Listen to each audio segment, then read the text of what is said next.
દાંડી ગીરનો હાવજ એની ગામેથી ઓળખાણ, દાંડી ગીરનો હાવજ એની ગામેથી ઓળખાણ, ઝૂકીને નથી જીવતો એની સિંહતની ઓળખાણ, ઝૂકીને નથી જીવતો દાંડી ગીરનો હાવજ એની ગામેથી ઓળખાણ, દાંડી ગીરનો હાવજ એની ગામેથી ઓળખાણ, ઝૂકીને નથી જીવતો એની સિંહતની ઓળખાણ, ઝૂકીને નથી જીવતો દાંડી ગીરનો હાવજ એની ગામેથી ઓળખાણ, દાંડી ગીરનો હાવજ એની ગામેથી ઓળખાણ, ઝૂકીને નથી જીવતો એની સિંહતની ઓળખાણ, ઝૂકીને નથી જીવતો સિંહે ગાયનું મારણ કર્યું કે બકરીનું મારણ કર્યું અથવા કોઈ મનુષ્ય અથવા માણસ પર હુમલો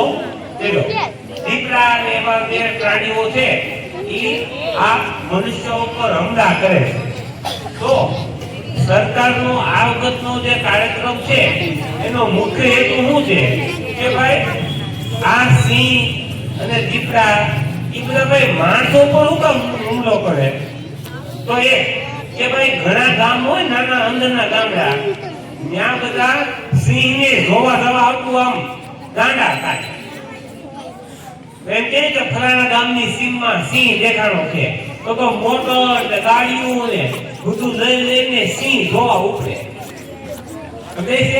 પછી સિંહ આજુબાજુમાં ક્યાંય દેખાતો ન હોય તો ત્યાંથી કંઈક એને ભાવતું હોય એવું ખાવાનું લાવી અને આમ છૂટું મૂકે એટલે સિંહને લલચાવે, પછી સિંહ આવે અને એનું મારણ કરે કે ખાતો હોય ત્યારે એના ફોટા પાડે ને વિડિયા ઉતારે ને એને કહેવાય રીલ બનાવે, આવું થાય ને એટલે શું થાય તો સિંહ તો જંગલમાં રહેનારું પ્રાણી છે પણ આવું વારગલે થાય ને એટલે એ સિંહને માણસની કેવું પડી જાય, શું પડી જાય અને એને માણસથી પછી બીક લાગે નહીં, એને માણસની બીક ન લાગે, અને માણસને બીક ન લાગે એટલે પછી જ્યારે એને ભૂખ લાગી હોય અને બીજું કાંઈ ખાવાનું ન મળતું હોય તો એને એમ લાગે કે આ ખાવાની વસ્તુ છે, હાલો નાસ્તો કરવો, એટલે આપણે નાસ્તો કરી જાય, સમજાય છે?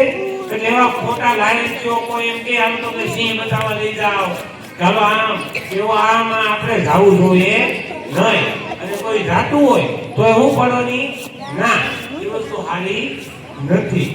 બીજું કે ઘણીવાર આપણે ખેતરમાં ઓલા ગાડિયા કે ફંદા અથવા ઇલેક્ટ્રિક લાઈટમાં કરંટ જેવું મૂકીએ, એના કારણે આવો કોઈ પ્રાણી ને ખેતરમાં આવ્યા હોય તો એનો પગ એ ગાડિયામાં ફસાઈ જાય અથવા એને શોર્ટ લાગી જાય પગમાં, એને કારણે હાથ એના પગમાં કે કોઈ પણ અંગને નુકસાન થાય એટલે કે સિંહ લંગડો થઈ જાય અથવા એના પગમાં કઈ વાગી જાય, તો વાગી જાય ને પછી ઈ શિકાર કરી શકે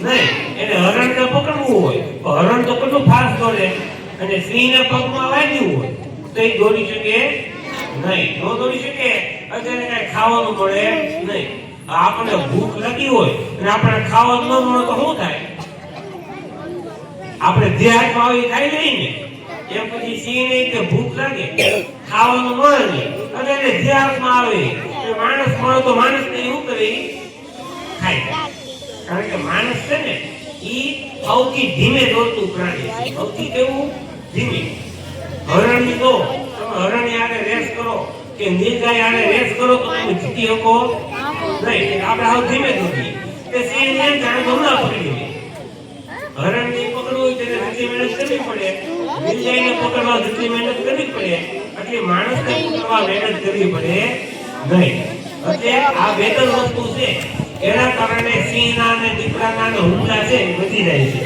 તો તમે તો નાના છો પણ તમારા ઘરની આજુબાજુમાં અથવા તમે મોટા થાવ ત્યારે કોઈ રીતે લાયન શો જોવા સિંહ જોવો હોય તો તમારે ટિકિટના પૈસા દઈ અને જુઓ એટલે કે પ્રાણી સંગ્રહાલય હોય કે ત્યાં સિંહ જોયા હોય, પણ ક્યાંય જંગલમાં કે કોઈ ગામની સીમના કે ખેતરમાં આપણે સિંહ જોવા જવાનું નથી, તમે યાદ રાખજો અને તમારા ઘરે પણ વાત કરજો। તો આપણે સિંહને આપણા ઉપર હુમલા કરતા રોકી શકશું. તો યાદ રાખો, સિંહ છે ને, સિંહ એ માણસથી બીવે. શું કરે? બીવે. આપણી એટલે સામાન્ય રીતે માણસો જ્યાં હોય ત્યાં સિંહ આવે નહીં, પણ એને બહુ પરાણે ખાય, ખાવાનું મળતું ન હોય, બીજે કે રહેવાની જગ્યા ન મળતી હોય, તો જ આપણે માણસો પાસે આવે. એટલે આપણે એની જગ્યા, એની રહેવાની જગ્યાએ આપણે સુરક્ષિત રાખવાની અને આપણે એને બહુ હેરાન પણ કરવાનો નથી. તો સિંહ છે એ આપણને હેરાન કરશે નહીં. કાલ વિશ્વ સિંહ દિવસ છે. કઈ તારીખે વિશ્વ સિંહ દિવસ તમે બોલ દો. સિંહ દિવસ કઈ તારીખે આવે? બોલ દે. 10 તારીખે. કયા મહિનાની? સપ્ટેમ્બર કે ઓક્ટોબર? બોલ દે. ઓગસ્ટ. Very good. ઓગસ્ટ મહિનાની 10 તારીખે. ક્યારે? ઓગસ્ટ મહિનાની 10 તારીખે જે સિંહ દિવસ આવે એના વિશે આપણે પ્રતિજ્ઞા લેવાની. શું લેવાની છે? પ્રતિજ્ઞામાં ખબર પડે ને બધાને, બરોબર?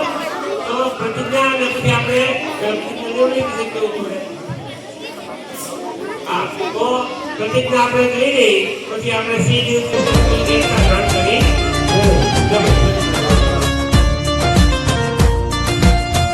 આ ગામેથી આ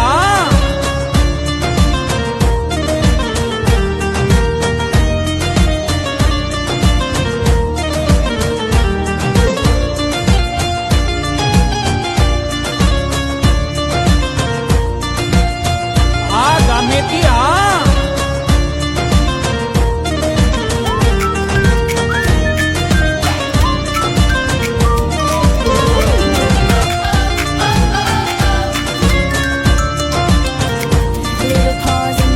ગામેથી